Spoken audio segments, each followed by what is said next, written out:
प्रदेशमध्ये तेलुगु देसम 4% मुस्लिम आरक्षण सुरूच ठेवणार।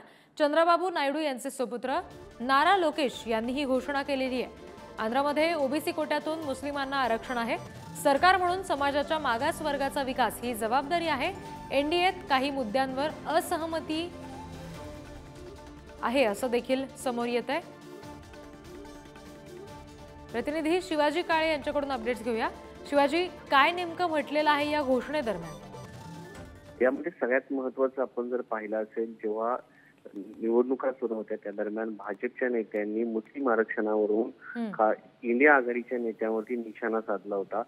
स्वतः पंतप्रधान नरेंद्र मोदी यांनी देखील मुस्लिम आरक्षणावरून निशाणा साधताना आपल्याला पाहायला मिळालं। तर इतर जे नेते आहेत त्यांनी कर्नाटकमध्ये मुस्लिम आरक्षण दिलेलं आहे यावरून निशाणा साधला होता। मात्र धर्मावरून आरक्षण देता येणार नाही असं म्हणत हा निशाणा होता।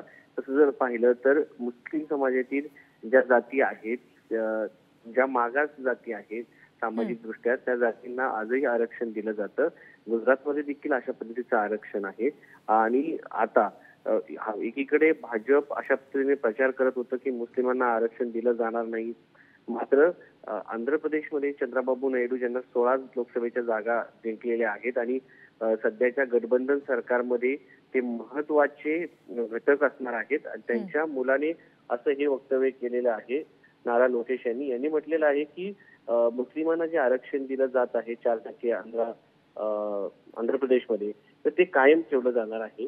आणि हा घटनात्मक बाब म्हणून आहे, कारण ओबीसी मधून मागास असल्यामुळे आरक्षण दिलं जातं। मात्र एकीकडे भाजप जे म्हणत आहे की धर्म म्हणून ते आरक्षण दिलं जाणार नाही, ही बाब देखील बरोबर आहे।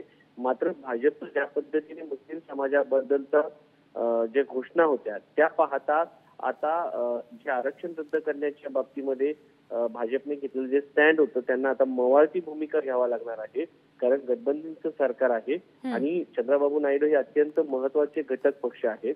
आणि या सगळ्या दृष्टिकोनातून आता भाजपला फक्त याच मुद्द्यावरती नाही तर अग्निवीर असो, त्याचबरोबर मुस्लिम आरक्षण असो, समान नागरी कायदा असो, या सारख्या मुद्द्यावरती बॅकफूटवरती यावं लागेल। त्याचबरोबर सामाजिक सुधारणांच्या दृष्टिकोनातून काही सबसिडाईज असणाऱ्या योजना देखील आणणं भाजपसाठी गरजेचं ठरणार आहे।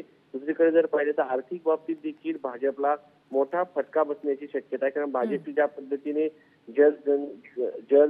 जमीन या संदर्भातले जे काही कायदे आहेत, जल जंगल जमीनच्या या सगळ्या संदर्भातले कायदे येणं अपेक्षित होतं। अनेक उद्योगपती जे आहेत ते भाजपकडनं अपेक्षित करत होतं। या सगळ्यामध्ये आता उद्योगाला दृष्टिकोनातून देखील जे काही धोरण राबवण्यात अपेक्षित आहे त्या धोरणाला देखील थोडासा टाच लागण्याची शक्यता व्यक्त केली जात आहे। त्यामुळे गठबंधनचं सरकार चालवताना काही बाबतीमध्ये भाजपला आता बॅकफूटवरती यावं लागणार आहे। त्यापैकी हा एक मुद्दा असल्याचं समजतंय। जी शिवाजी, धन्यवाद दिलेल्या सगळ्या माहितीसाठी।